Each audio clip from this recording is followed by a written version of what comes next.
This is Colin. He's the director of CAT driver training with over 25 years experience as a racer and engineer. He's pretty comfortable sideways, and on today's Gymkhana course at Millbrook Test Track, he's convinced he can teach XCAR to do the same. The course has 4 key disciplines: the slalom, pin turn, figure of 8 and apex speed, building up to 2 hot laps around the full Gymkhana circuit. Fastest lap wins. Drew will be pitted against Alex. They'll be instructed by Colin alongside Paul, with Joe doing the timekeeping. First up, slalom. Slalom is a good exercise in management of understeer and oversteer. If you squeeze the gas on too much, too little, too often, not enough, then the car will be imbalanced as it goes through the slalom. So it's a very good way of linking your steering input to how you manage the gas pedal. Your aim down the slalom is to achieve grip limit from the moment you turn in all the way to the end. That's how you start reducing your lap time.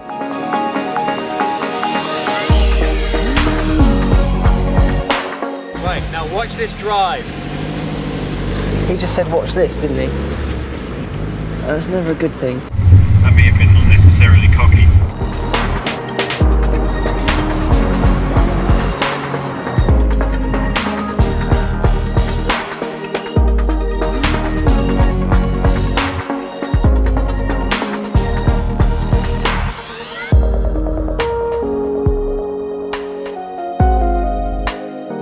Okay, how was that, Drew? Slalom run? It was interesting. It's harder than it looks. Just weaving in and out of cones, it kind of looks very straightforward, but there's so many different things I had to think of at the same time. So it's combining the hand speed with the throttle. Every time I was trying to push one thing, I was forgetting about the other. Okay. But it's even when it was kind of going right, now I have to think about doing that as part of the whole course. Yep. So going from one discipline and then quickly thinking, okay, I'm now coming into a slalom and need to put these together. And it almost has to be that you don't have to think about it, that it's there, that you just naturally do it. It's interesting what you said there. You've got some muscle memory now for the techniques. Yeah. The more you do it, the easier it will become. Once it's gone into your subconscious and you start to work it subconsciously, yeah, then yes, you rightly say you might not have to think about it quite so much. What I would suggest you do is just work at it as an exercise. So try and pick one thing that you're going to work on, maybe on a particular run. Yeah. Work on that, and then if that works, work on something else the next time. So right, you're building up the skills. If you relate that to driving on circuit, you've just driven down that line of cones, something in the region of 30 miles an hour. You've managed the steering technique. So if I go faster around a corner, perhaps I turn a little earlier and a little more. Yeah. So there's various little areas there that you're working on that are very similar to driving on a track. You'll see it all come together as you work the exercises, I'm sure. Next up, pin turn. A 270-degree spin around a cone that truly tests your ability to manage oversteer. I'm going to ask you to drive from the starting point, around the pin, and then off down towards the start of the slalom. The key point of the exercise is to get round this exercise with power oversteer. If you can master this, we're starting to look into the road of comfort of grip limit, understanding how cars work when you're driving at the limit of adhesion. So although you're only going around that cone maybe 15 miles an hour, you're still going to pick up some skills that you might use at 115 miles an hour. If I aggressively get on the gas, then the front won't have time to lose grip. I'll have instant oversteer because I've instantly got wheel spin. So quite simply, how you apply the gas and when you apply the gas is very important in terms of succeeding in getting the car to oversteer. I'll give you a demonstration and then you'll each get around about 8 to 12 minutes to practice the technique. Any questions, guys? No. No? No, you need to relax and not look so fearful, because I'm sure you'll enjoy it more if you do. Oh yeah, I'm sure I will. After Colin had given the guys an insight into what mastering drifting really looked like, as well as burning the tyres off a Monaro for good measure, Drew and Alex decided they were up to the task. Easy. Yeah, easy. They easily do that.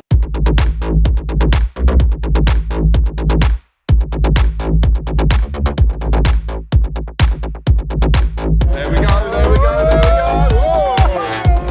We like that. Dear, that was really good. That's cool. It's actually quite good.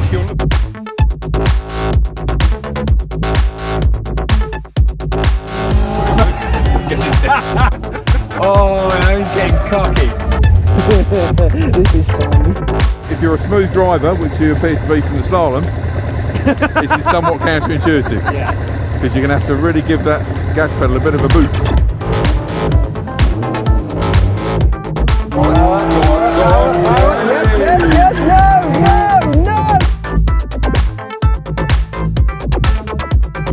he got a bit excited then. He did, I think he did. Alex and Drew both experienced the same initial problem of throttle control, both able to give the pedal a hard enough kick to induce the initial oversteer, but not quite quick enough in their reactions to feather off. Alex managed to correct this soon enough, but Drew seemed to struggle with this a little longer.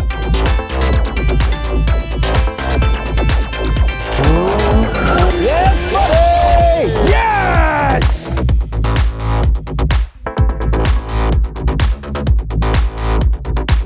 This is genuinely gutting, because now he's actually getting good.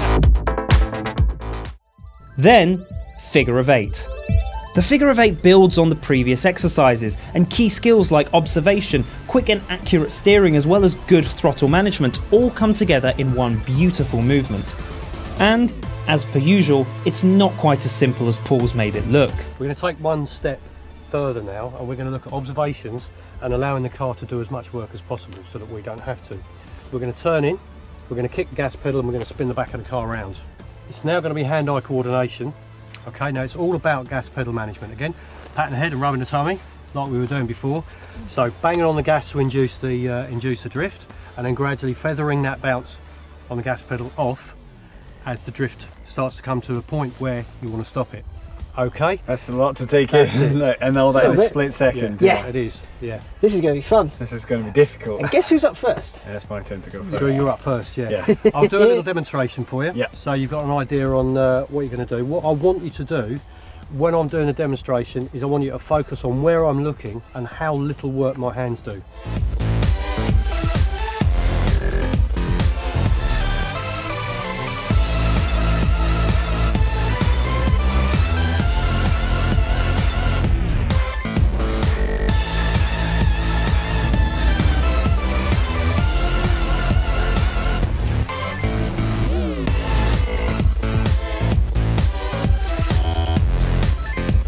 Somebody's having too much fun. I mean, I'm shaking, just the adrenaline rush of feeling it go round, Yeah. but also feeling that you're kind of in control. It's fabulous. Get in, you need to give this a go.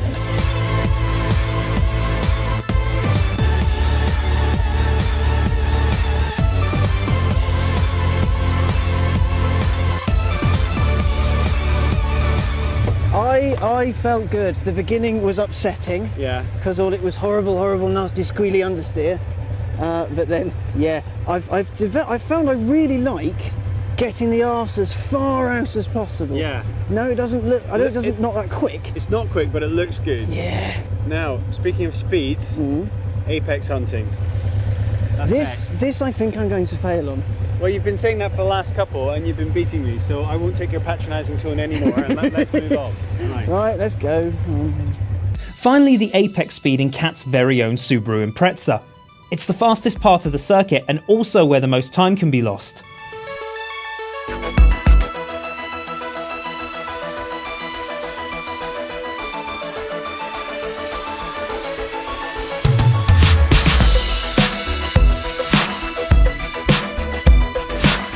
Alex and Drew tried out all the cars on offer to choose their weapon of choice for the final lap, before both going for the slippery Caterham. They'll both get 2 runs each, and time penalties for hitting a cone are costly. Drew is up first.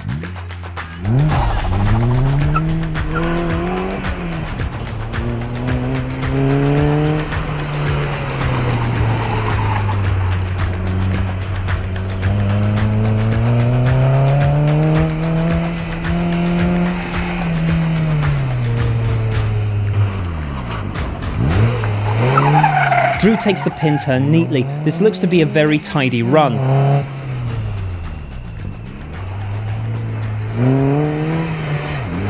The slalom is also particularly smooth, a huge contrast to Drew's tackling of the cones first thing in the day. Both Drew's runs are competitive and very consistent with no penalties whatsoever, but we won't hear the full times until the end of the day.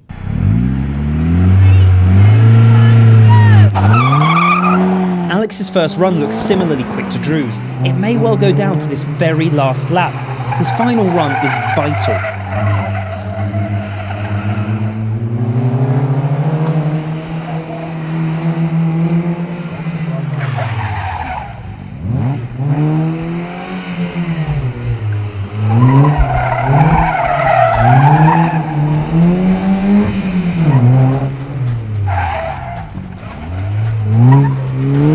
to be visibly quicker than he's gone all day.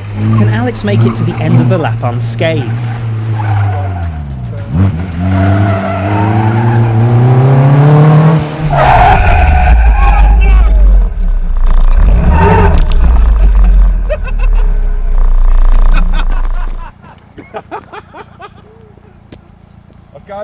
Missing the final box proves costly, as the instant 5-second penalty renders Alex's time uncompetitive. He'll just have to hope that he did enough on his first run. Oh, what happened? Okay, I broke too late, that's what happened. tell us about that. Just the whole lap. How did the whole lap feel? Oh, well, like a good bit of fun.